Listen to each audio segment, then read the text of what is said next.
So yeah, today, Barbell Podcast number what? What number is this? Episode 9. Lucky number we have 9. Brendan Rice of Wodify, CEO for how many years now? A little over 3, And been with the company? over 8. Over 8. Yep. So long time, obviously, within like the group fitness, micro gym space. A lot of different things that I'd like to talk about throughout the podcast.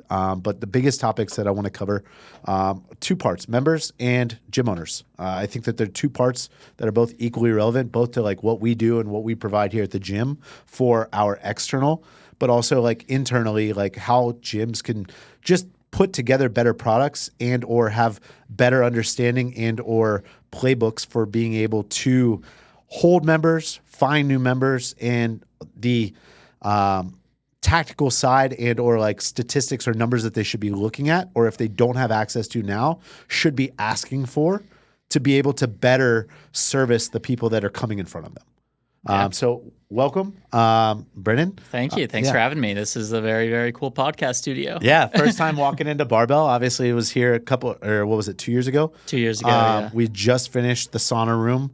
We were still putting the first part together, and now obviously into another phase. I got bored.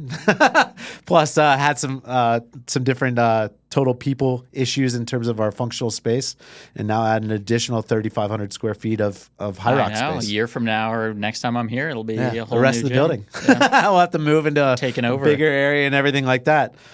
So, I mean, give people a little bit about you. Like what was your background prior to like Wodify? How did you get into was it always software? Like Yeah. My background prior to Wodify was mattresses, not software. So definitely Really? not always software. Interesting. I'll have to have a side conversation with you about that. I got into, well, if I go all the way back to like growing up, I was interested in entrepreneurship. My dad started a company, started an ad agency.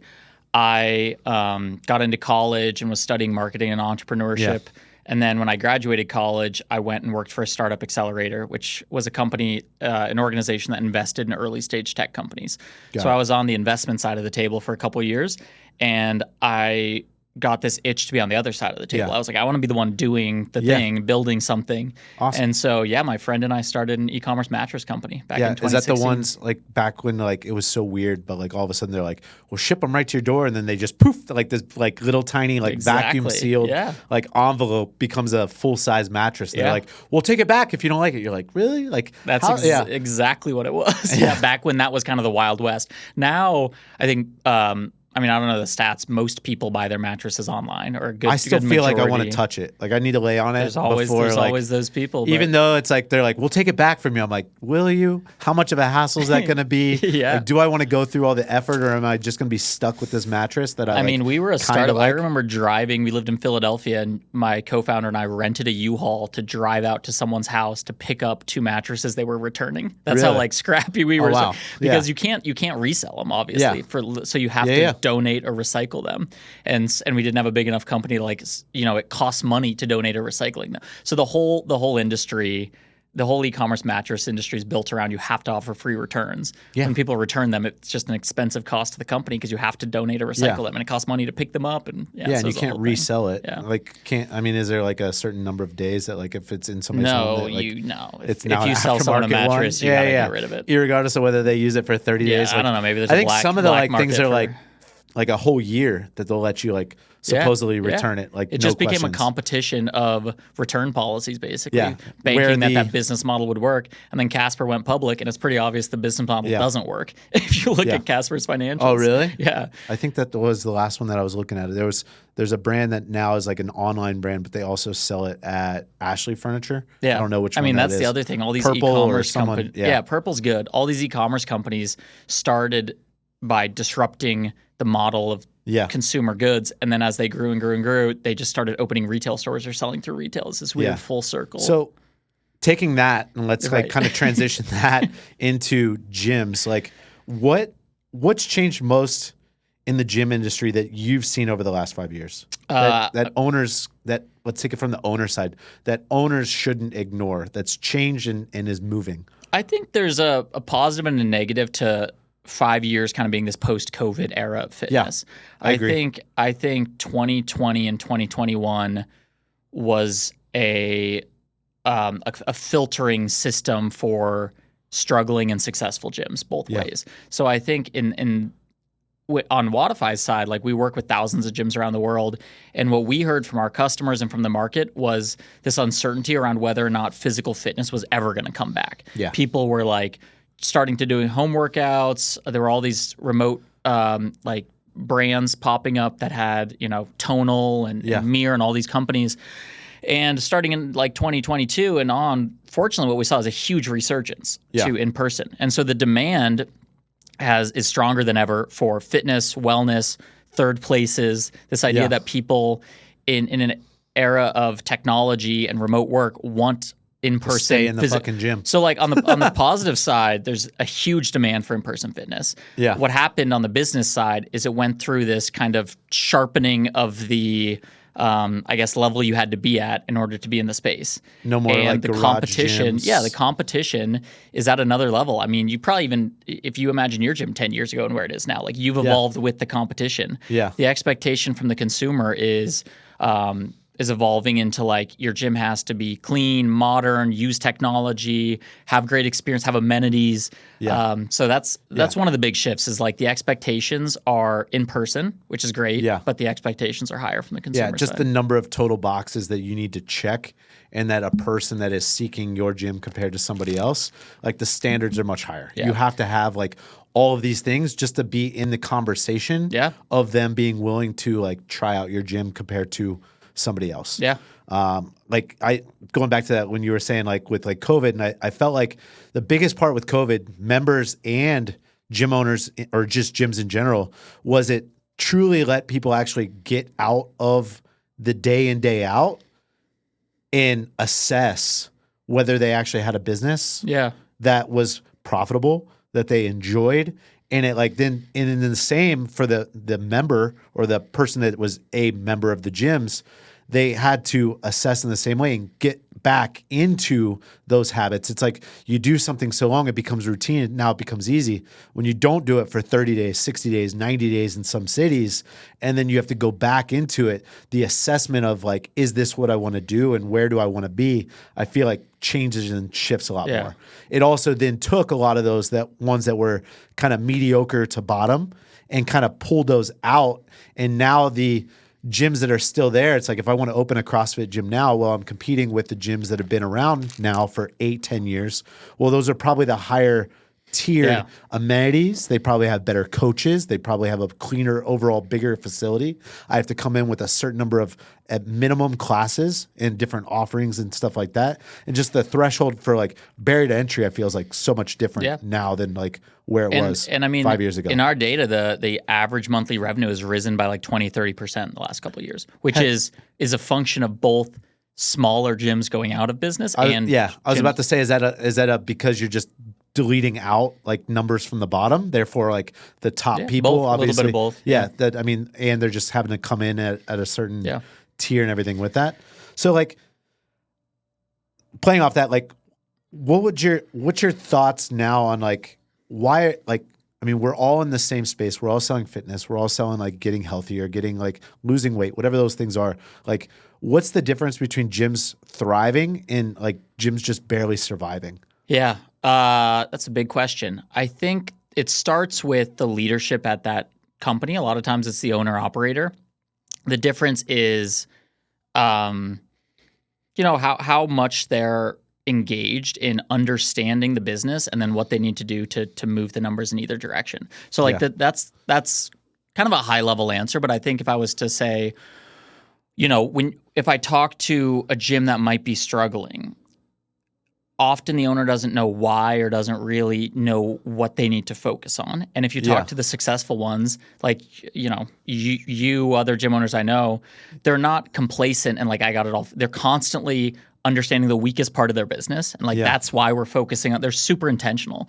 So I think there's like an intentionality to like, well, what are you doing to drive your business? Who are you serving? How are you changing whatever the metric is? I think that's a big piece of it, is just how intentional they are about their business. Yeah. So, I mean, I'm kind of partial. I mean, we've been a Wodify gym ever since we opened our very first location. Obviously now having 2012, 2014? Yeah, something like that. It'll be 8 years? No, 9 years. Okay. It'll be 9 years in September. Nice. I think I signed up for the software back when it was like 2017. per member. So I think I paid like $2 a member, $1.75 a member. $1.75 a member, and then like I was like, I could just be a team of one right now on the software. So at least I can try to figure it out and everything before we opened our doors. But like obviously I'm kind of partial to stuff like that. Like, but how does bad software hurt the member experience? And how does it also, let's start with member experience, but like having bad software or software that like might be cheap or allow you to do some things, but not all things, like how does that hurt like the member experience? Yeah, I think so there's kind of the spectrum. There's software you could use where a member would have no idea what you're using. You're just like running their credit card through a system. Yeah. So on that side, it doesn't really hurt or help. It's just running in the background. Yeah.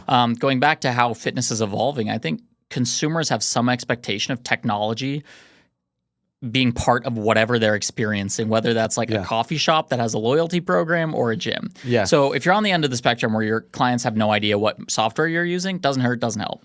Yeah. Then there's software you might be using that does have a client experience, but it isn't great, and that's just a direct reflection of your brand and how they're not going to, they're looking at you for the entire experience. Yeah. And so it's just like, having bad equipment or cheap equipment. Sure. It's the exact same. Yeah. It's even though it's not as physical as a dumbbell, lower quality software is, I would just put it in the exact same category as lower quality equipment.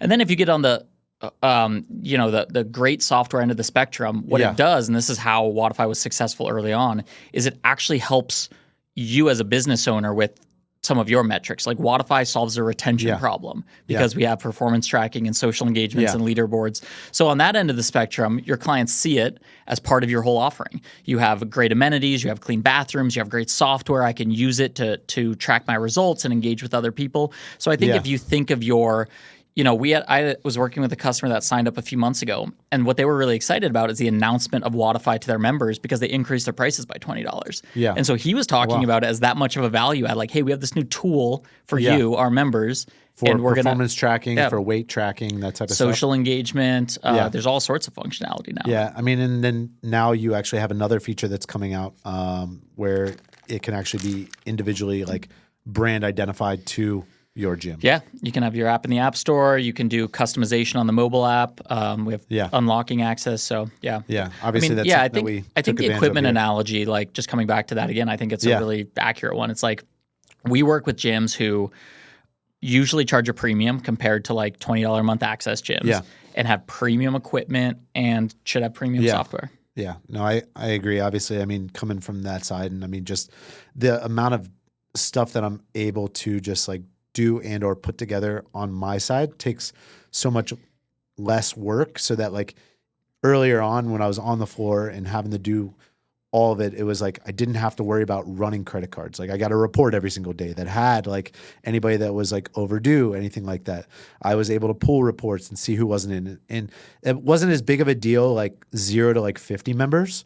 But like when I started like getting over like certain markers and different things, being able to like send a report to Stephanie, our head coach, and being like, hey, I need you to like pushing the data to the person so that they can filter through, and being able to look at it was so much more than just like a credit card on file and then like a workout up on the board. There was so much more that like, I mean, nuance in terms of like stuff that you should know about your business, compared to like, hey, I had 7 people in the class today type deal. Yeah. And I like, that's good. Like it's better than 0, but like who was there? Like how often are they here? Yeah. Like being able to like create, I mean, this past month, I mean, for our committed club, we had like 220 people on our committed club. Are you still fitting that on your Instagram? It's really small. You got to kind of like zoom in for it. But like it's so much like it's just like it's more impressive than putting pages, I feel like, just to see. No, and then like I got to find my name and everything because I think I don't know if she put it in order or not on there. Yeah. But like obviously within the different tiers of that, being able to add it onto the announcements page and just making it more prevalent that the members see it and are exposed to it, and creating like, this is our culture. This is what we're looking for. We want our people that are here to take 12 classes. If you're not on the good side of it. Just like how you would try to teach somebody better behaviors of eating healthier, you wouldn't you would show them all the good food. You would tell them constantly, this is what I would like to see instead of what you're doing currently. Yeah. And like putting that in front of them on the board, on Instagram, being able to do that on the owner side, making it easy to create makes it so much easier for us and for our team. And I thank you for that. Yeah. So then, I mean, obviously on the member side, like what actually like best gyms, like what actually keeps members committed long-term? Like they've made it 30 days. They've signed up now for a full membership, whatever that is. Like what's the difference between somebody lasting 90 days and somebody lasting 2 years? I mean, the 90-day mark is interesting. There's a clear hurdle at 90 days to get over. So 45% of people don't make it to 90 days. Yeah. And usually like the tactics of getting someone from 0 to 90 are different than 90 plus. Yeah. So 0 to 90 is a lot of the initiation and onboarding and early rewards and encouragement and getting them bought into the culture you have at your gym, like coming 12 times a month. 90 days on, like the product you're delivering is a combination of programming, coaching, vibe and ambiance at the gym. Yeah. And I think the gyms that have the best retention, I've been to a bunch of them. And the thing is, they don't all look the same. Yeah. But they all have an amazing product on the floor. So I think if you combine all those factors, the answer to long-term retention, in my mind, where to start, isn't as much around gamification and marketing automation. It's around delivering an awesome product that people want to keep coming back to. Yeah. And it builds up this momentum because then you have a community that's been there for a long time and then they stick with each other. And that's the single biggest thing I see is like it's easier to solve some of the other pieces. It can be harder to solve the product piece if you don't have a great product. Yeah. Ours, and I mean, we've really kind of gone all in on all aspects, CrossFit and tread, is that we do like gym owners yell at me all the time and I'll fight them back and forth on it. But I mean, our first month at CrossFit's $50 because I just want access to you for 30 days to tell you why you should continue with us. Like you believe in your product. I believe in it so much that I need to have a small buy-in. Yeah. It's not free, but it needs to have a small amount of buy-in price to weed out some people. But then I have 30 days of engagement with you to be able to convince you that we are worth what we say we are. And if I can't deliver that or show you that in value, you can get off. Yeah. And you have the opportunity with no commitment. It's not, hey, first 30 days is $50, but you have to sign up for 12 months. No, it's like there's zero commitment.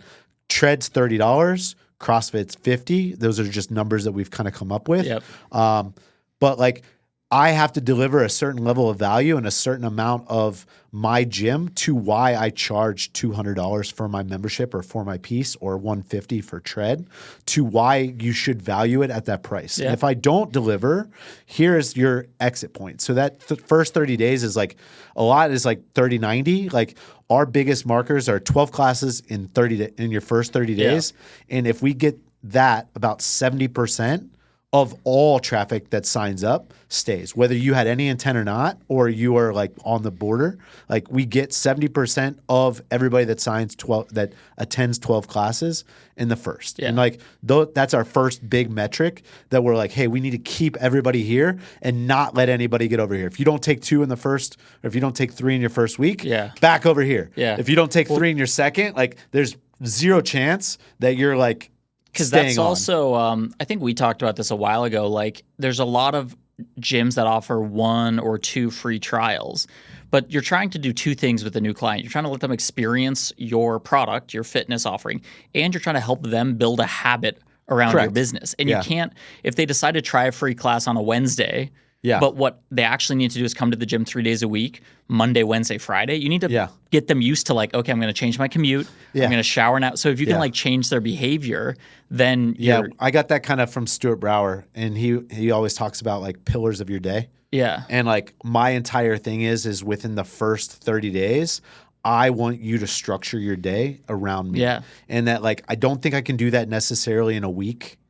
I know I can't do that in one visit. Yeah. And like the other thing is like, what if they show up on like a snatch day and like it's like not things that they want to work on and like their goal is high rocks, or like what if their goal is like upper body and like it's all lower body for the day. And I'm like, truly my thought is like I want as little I want more at bats, so I'm willing to keep the price fairly cheap in that first 30 days to give more people like the opportunity to come through, and then keep the ones that are retain as much as I can of that, as opposed to having a high threshold and you're like, well, I like all my members last 90 days. I was like, but you only 2 people filtered in. I filtered 20 people or 30 people into our thing. And they're like, well, aren't you worried about churn? I'm like, not if our coaches are good. Not if our coaches know how to integrate 1 or 2 or 5 new people. And I'm not doing like launch dates. I'm just one starts here. And then 3 days later, another new person. So it's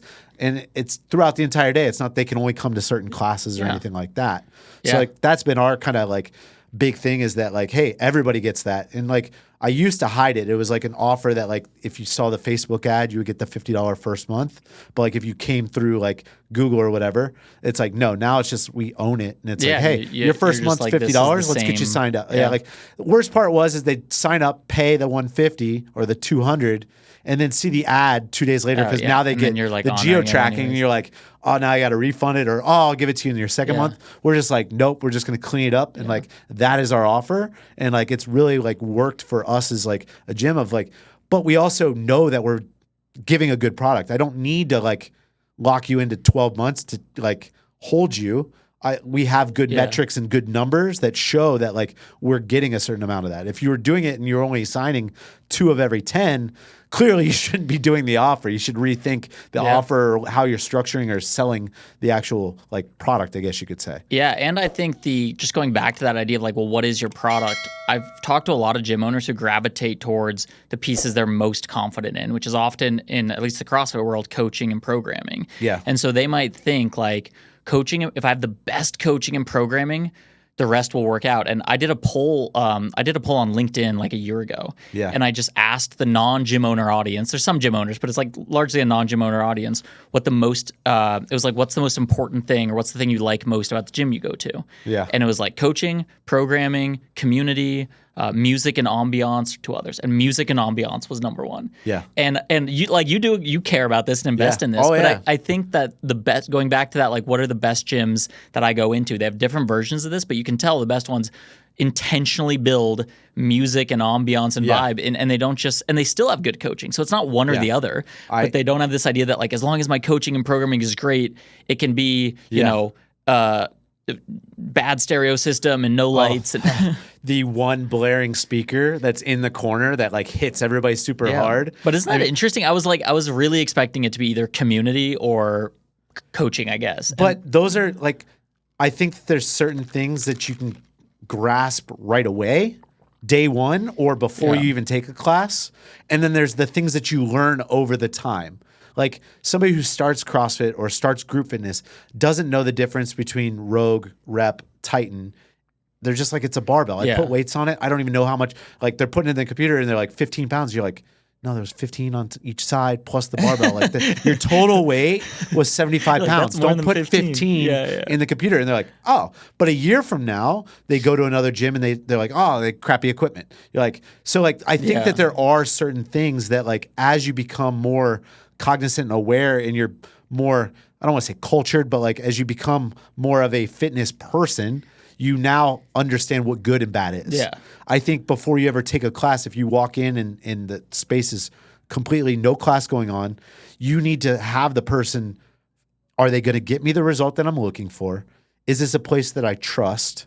And like having those 2 things. I mean, our CrossFit gym, I've had people, they start counting because they didn't realize it at first. It's 2,000 square feet and I have 16 speakers and 2 subwoofers. It is not the CrossFit regular sound system. We pay for DJ curated mixes.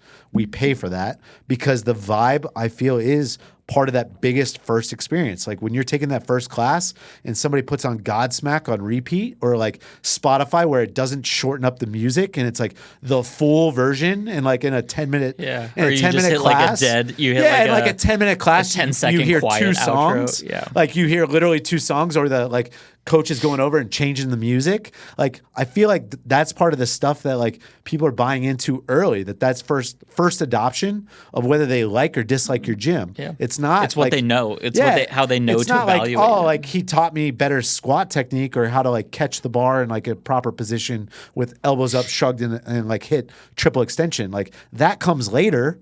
So like if you were to take the person, maybe that's not brand new on LinkedIn or whatever, but you're like, take the early adopter and ask them what made you stick around beyond the first 30 days. And then you ask the exact same person what made you stay beyond the year. I bet the things start to change. Oh, yeah, for sure. And it like, I bet 30 days is like the place looked clean and I felt comfortable with the coach. They knew who I was. They asked me about my day. They talked to me. They introduced me to other people in the gym. And then like, day like 365, it's the coaches are excellent. Like they understand programming, like the word programming. They have community events, and I go to these different things. All my best friends are now my gym friends. They're not other people. They all do the things that I do, and it's like I think it shifts like as you become different like phases to it. Yeah. I mean, they talk about like people going into like our regular gym here and like being able to recreate CrossFit. And I'm like, no, what you can't recreate is the community and the people around you. Yes, you can recreate the barbell, the squat rack, the timer and all that, the loud music if you want. But like talking to Brendan during the middle of my workout and I don't see you because you go to work and then you go the rest of your day and I quit the gym. Now I no longer talk to Brendan because he's not part of my day. That's what you're like missing out on. That's what you lose when you quit my gym. Yeah, even the gym I go to, I always go to the 5:30 class. Yeah. And this week on Monday, I think I had to go to the 6:30 p.m. class. And it felt like a different like it just felt different because I wasn't working out with all the people I usually work out with. Yeah. So, I mean, kind of going back to that, I mean, obviously gym owners becoming coaches, that was actually one of my questions was why do great coaches struggle with becoming great gym owners? It's a completely different skill set. Yeah. I mean, you kind of hit the nail on the head. It's like people kind of like buy into like the things that they like to do and the things that they're good at. And it's like kind of like if I'm like in the CrossFit world, everybody hates running. But it's like if that's like the pillar that like you're not good at, you should probably embrace it a little bit more. And it'll probably have some carryover benefits to the rest of it. Well, and it's really challenging because I think a lot of gym owners are on an island of entrepreneurship. Like they don't have maybe the same accountability that they have in training where you have a coach or someone who's like telling you how to get like what you need to do to get a heavier lift or a faster race time. Yeah. A lot of people don't have that on the business side. And I also think that like this was going back to all the way back to when I worked for the Startup Accelerator and we invested in companies. There's this thing called mentor whiplash. Which is like you're starting a company and you talk to 100 mentors who have all started successful companies. And you're going to have people that tell you things that are in direct conflict of each other. Yeah. And your job as an entrepreneur is to take it all in as data, contextualize it to your business, and then execute. And I think there's so much information online about how to run a gym and what you need to be doing.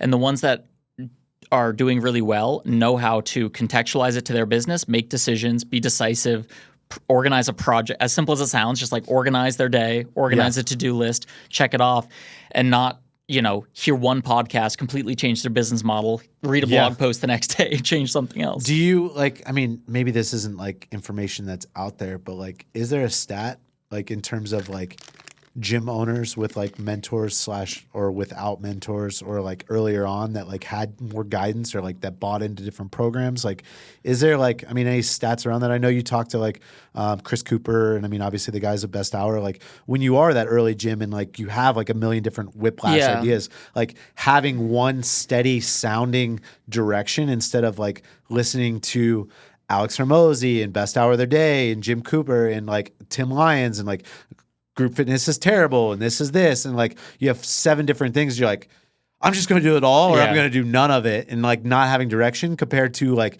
I'm a brand new gym 0 or day -90 and it's like instead of buying the 6 ski ergs that cost me $6,000, investing in a business coach that puts me in the right direction. Like, is there like I don't have the data. Anecdotally, gyms that work with mentor programs seem to be doing better. Yeah. I don't have the data around it just because we don't track whether or not they are in Wodify. But I also think like we have great partnerships with Two Brain, with Best Hour of Their Day, with there's some on the martial arts side. Yeah. That's become big too, right? Yep. Yeah. Martial arts has similar, 80% of the business challenges are the same, and there's 20% that are different. Yeah. But I think in a lot of companies, the way you start is through some form of like investment, and maybe you have a board of directors, or maybe so for gyms, there's not that accountability. So whether you're working with a mentor through a formal program like Two Brain or Best Hour, or find your own, like find a local business owner you look up to, like have some form, and even if you're doing it yourself, where you just go to them and you say, here are the 3 things I'm going to accomplish next month. Yeah. And because I know what it's like from like being, an entrepreneur where no one's telling you have to do this tomorrow, and you're worn down and nothing's working, and you're dealing with a pissed off client. Yeah. So whatever you need to build a culture around yourself of accountability, and how you're going to have peers that support you, I think is really important. I mean, I didn't have a mentor early on, but like when I was going from CrossFit to doing CrossFit and tread, like I signed into a group, and I mean, more so for just organization purposes and like, I mean, website management and everything like that. I mean, this is like 7 years ago. And I mean, like, it was nice being in a room and like talking with other like gym owners that wasn't online. That wasn't just like a Facebook chat where like you post a question about like BMI or like about like different like ASCAP or different things, and like having a bunch of people all trying to sell you their stuff. It was nice being in a room with like 10 other gym owners that were willing to give you their ideas, that weren't trying to sell you into their mentorship, that weren't like, hey, like I'll solve that problem for you, kind of. Yeah. But it's more, I just want you to be more aware of it, and then sign into my group, and then I'll coach you through it. And then it's like owners get like burned by somebody, or it doesn't answer the question necessarily how they want it. And now they're kind of like, I'm not going to help or ask for it, because every time I ask for it, it's like $5,000 or $10,000 to get started and everything like that. Yeah. As opposed to like the early adopters where you're just like, hey, like I'm all in whatever he tells me to do, just like learning to like lose weight or whatever. Whatever he tells me to do, that's what I'm going to eat. I'm going to continue to do that till I get down to the weight that I want to be at. Yeah. Yeah. So, I mean, obviously like having systems in place, having like software that you do it, like now so much is like everybody talks about like AI, and like there's this disruptor of like in person that like all this stuff is going to be taken over. I mean, in the in-person fitness, I mean, what we're really selling is community. Our workouts are online. You can go on our website right now and see exactly what our workout of the day is and do it anywhere in the world you'd want to do it every single day. Yeah. You wouldn't get our coaches. You wouldn't get me in the class or Fabian in the class or anybody around you, but you get the workouts. So like where now and moving forward, like where do you see the line between like automation and real human connection? Like, is it pieces and parts? Is it like? I mean, yeah, I think gym owners are going to have technology as a pillar of their business forever, and that will evolve as technology evolves and AI evolves. But honestly, I don't see that much. Like when I think about even just the last 2 years, how fitness has evolved. Yeah, people are spending more time in gyms. People are more interested in community events, competitions, and other things with that same group outside of gyms. So I don't think there's going to be any kind of reshift to at-home kind of remote stuff. I think there could be an opportunity there for people who aren't going to gyms today and maybe never would have walked into a gym. Like maybe there's more accessibility through technology for those people. But everything that we've seen in other industry reports show that like in-person fitness is and will continue to be on the rise. I think as a tech company that operates in the space, we need to stay close enough to it so we know how it's evolving, and so that we can provide the right tools along the way. Yeah. I mean, I think the biggest thing is like the community involvement. Like it's truly the socialness of it as much as it is the medicine. Like the medicine's like we're all rallying around fitness, but the like environment, the people that you're around, the circle of people, like they always say, is like you're a best representation of like the closest 5 people or whatever to you. Like if you are more involved in your community and that community is fitness and around that, then all the rest kind of falls into place in terms of like your health markers and stuff like that. Yeah, and the technology, I mean, we're not trying to disrupt fitness as a tech company. And like so like the stuff we're building is kind of simple. Like the gym I go to switched over to Wodify like a year ago, and my buddy now from my class the other day was like, "Oh, dude, it was Sunday. I was really tired because I just watched the sport event, but I looked at the class calendar. I went to tomorrow's class and I saw your name, so I knew I had to sign up and like come in." So like we don't need to like completely change how gyms run. We just need to give them technology to enable that entire offering, whether it's events or classes or community gatherings. So I mean, irregardless of whatever software they were on before, but like, I mean, Tyler, who I know as well and I've talked to, like, what was the biggest thing that he found that like moving over to Wodify like gave him access to, that like he was running a successful, I mean, he had multiple gyms and was doing them all obviously successfully on a different platform, moves over to Wodify, and like within the first 30, 60, 90 days, like what was the one eye-opening thing that he was like, oh, this is like great? I think there were probably like two elements of it. The first is it went from just pure back-end like business software to something that enhanced their client experience. Yeah. And so when you walk into Alchemy, they used to have chalkboards up, and now there's like TVs up, and people can actually, especially in their barbell classes and now their new hybrid classes, people can record their results and see how they did. So that's a new value offering they have. So they've changed from, we use back-end business management software to have front-end tools for our clients and for coaches. Yeah. Like one of my favorite little coach features, I don't know if you guys use this, but we have a 1 rep max slider on the app. So coaches can see the entire class is 75% of their 1 rep max. You go into the lift and then you just pull up your individual class and then you can actually do it. So very kind of small things that give their clients and their coaches functionality that before they never even thought their software should have that stuff. Yeah. And then I think the second piece is like just how we operate as a company, our team and our product development. Yeah. And so he gave me an idea for a feature early on, and like 2 months later we released it, and he was like, "Oh, holy shit, you guys actually like build software." And I'm like, yeah man, like trust me, a year from now, there's gonna be a lot of stuff in this app that isn't here today. Like we are still very much I feel like I'm on the front end of the emails back and forth on that I'm always giving different ideas and stuff like that. And we're like, still independently owned. Like we're the largest independently owned gym management software. So we answer to our customers. Yeah. No, and I think it was surprising to him that we did that, because he was like, "Oh yeah, sounds good. Like that's a cool idea." What was the term that Amit gave me early on? Power user or something like that. That like I'm sounds like a nice way to put it. Always emailing, not complaints, but like anytime that there was like some like issue or like something that I would look for, like the one thing like with like injuries or being able to reset kind of your personal PRs. data, but like not like clearing it completely out of there, or like just somebody set a new date. Yeah, so like you're not, like somebody starts, or especially for us older gyms or older people, you step away for 2 years, you have an injury, and now you still want to have like your old data to your old deadlift PRs, but like, hey, like I'm in a different era where like I only want percentage work of my current data, but I still want to be able to like reminisce about some of the old one without just deleting everything. Well, being able to do so. That's the other cool thing about just going back to AI and how we're thinking about it, is we have so much data on our customers' businesses that we're now letting them do a ton of awesome information. So like you've been using Wodify for like 10 years, say. Yeah. You could, with AI, ask like, well, what months of programming correlated with the strongest retention? Wow. Or which one of my members should I, one of my favorite prompts right now to use is like, which one of my members should I go to for a testimonial based on how many PRs they've hit? Yeah. Or based on how consistent they've been, or based on how many like friends they've made at the gym because of their social engagement on the leaderboard. So our approach is like, we have the context that can make AI powerful, and now we just need to let our users do whatever they want with it. We love it because, I mean, another feature on the app that we use as well is that you can rank the classes by like how long they've been here. Yep. So that like prior to my class, especially with my newer coaches or people that like are coming into a class that they don't regularly coach, that they can pull up the roster, not alphabetically, but by like, hey, he's been here 10 days, priority he's been here 2 months, the priority. And like, all right, let me make sure I know who these people are, and let me like extra eyes. Again, I'm still going to coach everybody. Yep. But like, say their name, I'm going to give them a little 2 times on Brenda, who's on day 3.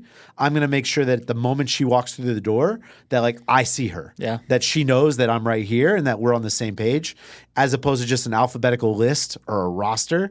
And like I come in, I've never coached this class before, and it's like, oh, I'm Joe. Da da da. Are you new? They're like, no, I'm visiting. Da da da. Or you're like, oh, where are you visiting from? They're like, I've been a member here for 2 months. Like knowing that because it says says drop in on there because it says member of 2 weeks. I know, and or you're like, I whatever. really should know this person's name, so you can't Yes, ask them. yeah. So you're And I like, mean, let me just go. again, I mean, putting the stuff in front of the coaches so that they have it at a quick, like, moment's notice to be able to look around and then be like, oh, what should Brenda be using on the barbell today? And I quickly look, be like, Brenda, your PR is 110. Like, you feeling okay today? Like, maybe we should up that a little bit. Like, and then you do, and you go then back she to does. technology. Like, there's no way that would happen if they're finding the workout online and doing it at home. So Yeah, if you can give absolutely, them the reason to those remember small whether- wins, small wins and encouragements and being able to hit those PRs in front of you and have other people acknowledge it. I mean, that's the buy-in. That's like what you truly get by like being at a gym as opposed to doing it on your own or doing it even at my gym behind me. So I mean, with all that said, like, what's one thing that the best gyms do consistently better than everyone else? The best gyms do consistently better than everyone else. I think if we go back to that idea of the product they're delivering, part of it's in your question, which is like consistency. Yeah. And what are they doing consistently better than everyone else? They're delivering, there's a common saying in our industry of like every member's one bad class away from canceling. Yeah. I think delivering the product consistently at a high level. And the other piece is just continually evolving with the industry and pushing themselves to be better. So the best CrossFit gyms in 2015, if they haven't changed, are probably really struggling right now. Yeah. And so the best gyms are constantly not reinventing themselves completely, but like evolving their offering and their amenities and their marketing and everything around how their consumers and how the broader kind of fitness landscape's evolving. Yeah. So whether that's, traditional CrossFit gym that's evolved by just getting nicer amenities and facilities and nicer equipment, that's one thing, or a gym evolving through new programs or completely different offerings. Yeah. I mean, the one that I kind of always like said is like my, like, I don't want to call it pinnacle, but like back in Columbus, Ohio, where I'm from, whenever I go back home, I always go to CrossFit Grandview with Brendan Brandon. And like, that's he's like the same thing. Wodify Like, I mean, customer. he has OG offer, but he has all of the other pieces and components to it. Like, he had a barbell gym that was 2 blocks down the street initially, and then when he bought the new building, brought it all in. Now has an endurance class, has a high rocks class, has a strength class, has sauna, has all the other pieces that like, but still when you walk into the CrossFit, it's signature still CrossFit. But I mean, he's another Wodify gym as well, and I mean, was one of the initial reasons why I chose the software, because I loved how clean and like it looked, instead of like having to like try to get people to like use 3 or 4 different pieces of software to like record all your stuff over here, but we're going to use this for your billing. And like, it was just very like messy. And it's not that much different than Wodify. Like if Wodify was the same product we were in 2015, we'd be out of business. Yes. And so like if you're not evolving your business, and that doesn't mean you need to completely change your methodology, but you need to evolve with the entire landscape of the world and with, what people are looking for from their gym. Yeah. So then on the other side, what the one thing that the best gyms are consistently doing better than everything else, what's the one thing that gym owners that aren't doing what's the one thing that the bottom half of gym owners are focused on that doesn't move the needle? Does that make sense? Yeah, question? Good question. Usually it's that stuff that it's their strengths that they gravitate towards. It's either their strengths or what seems like quick or easy wins. And so sometimes they gravitate towards the coaching and the programming, because that's what they think, like that's kind of what they want to gravitate towards. The rest of the stuff is scary, or not scary, but like not maybe of interest to them. So they're either gravitating towards that, or they're gravitating towards like pure lead gen marketing, because they're just like, okay, if I can do these few things to get more leads, that'll solve my entire business. What they're not gravitating towards is like a very data-driven, realistic look at their business and asking themselves the hard questions, like, do I have the right team? What are my weakest metrics? And why? I think they're jumping either towards the programming and coaching route or the like marketing. Like, I could run a fun marketing thing and maybe get 50 new leads. And you need to look at your business. Like every gym's different, so you need to think about it like you walk into a doctor's office. They're going to give you like an assessment. Or if someone walk into your gym, you're going to do like a physical assessment. So you need to just do an assessment on your business and be super brutally honest with yourself. Use data, be brutally honest, and ask yourself what needs to change in your business if it is struggling, in order to move whatever metric you're trying to move.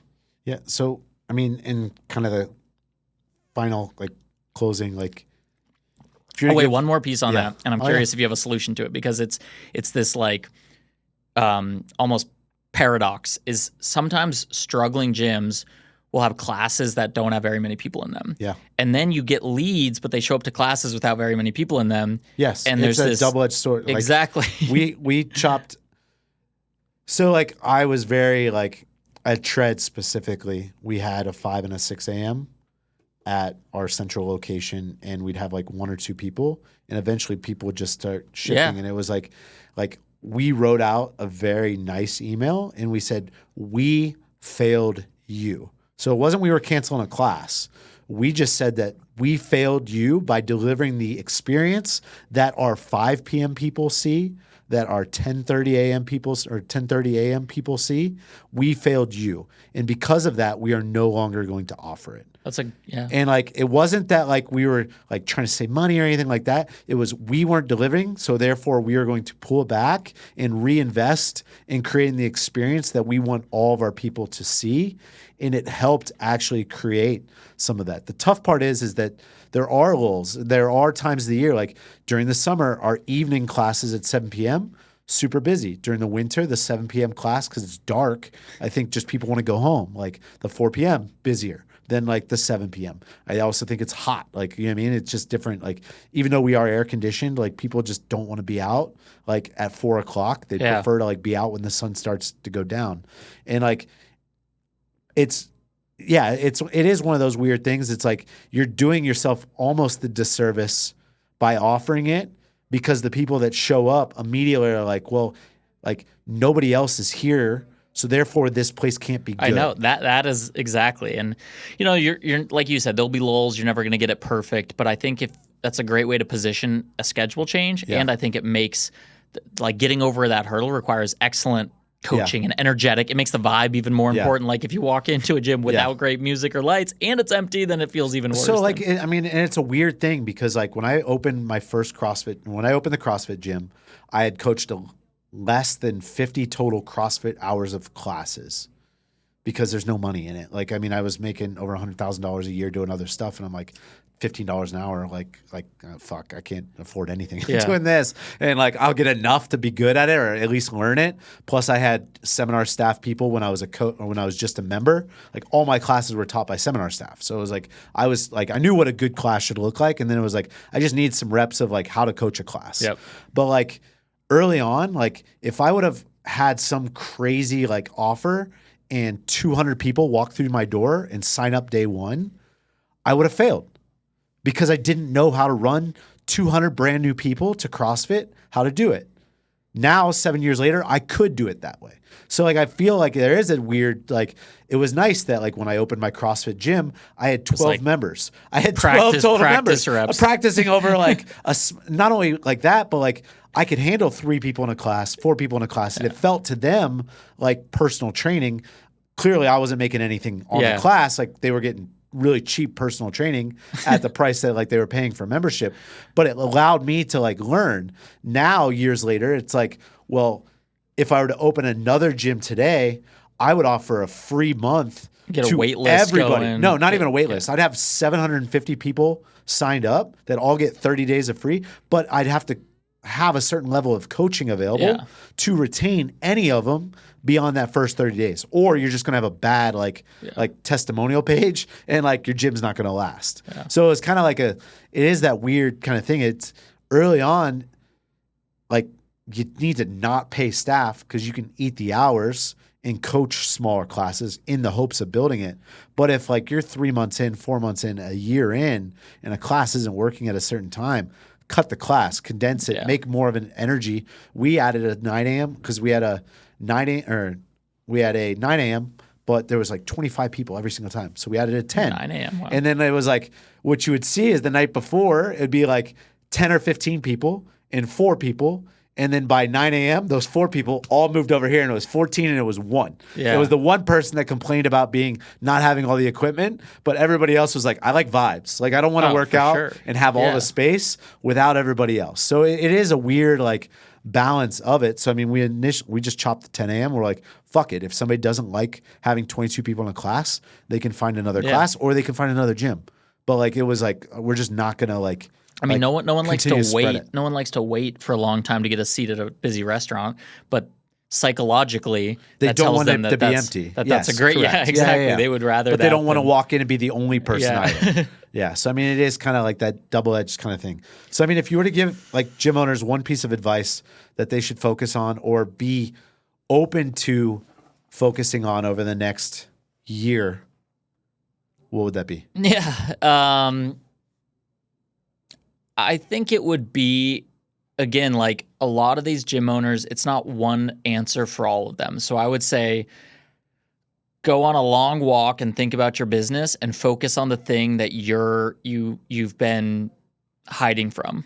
Or you've been, it's like a weakness. Maybe it's not broken, but it's cracking. There's something, something there that could be a people issue. It could be one of your KPIs of your business, like lead conversion, lead generation, retention.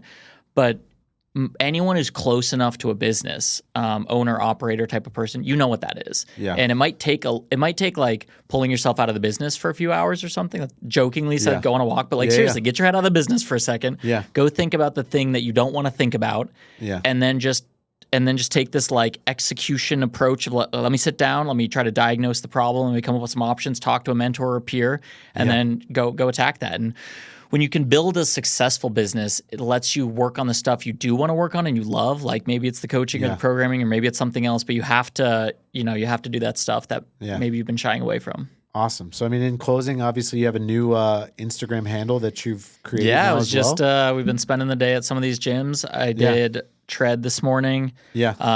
But it's called the Drop-In Diaries. Yeah. If you want to check it out on Instagram. And if to be able to find you, like where do they find you? Instagram, the Drop-In Diaries. Drop-In Diaries, and what was it? Be Wild or something like that? You don't need to follow my personal Instagram. Nothing's going on. I think my last post was like 2 years ago. But Drop-In Diaries and then Wodify on Instagram if you want to check out our company. Yeah. Sweet. Thanks, Joe.